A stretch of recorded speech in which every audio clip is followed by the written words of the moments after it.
喂，快啲啦！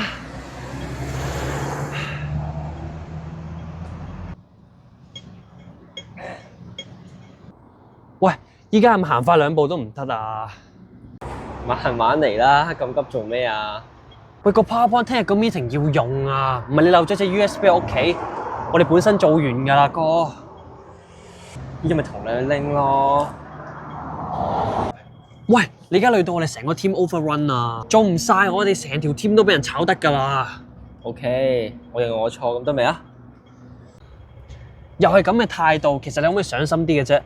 同你做足咁多年同事，又辛苦足咁多年。又係呢句，你根本唔想解決，到底你可唔可以上心啲嘅啫？真係同你做足咁多年情侶，就辛苦足咁多年啦。算啦，不攰啦。喂，我係講得過分咗少少，但係唔係，你啱啊，我係應該上心啲嘅，其實。綠燈啊，行。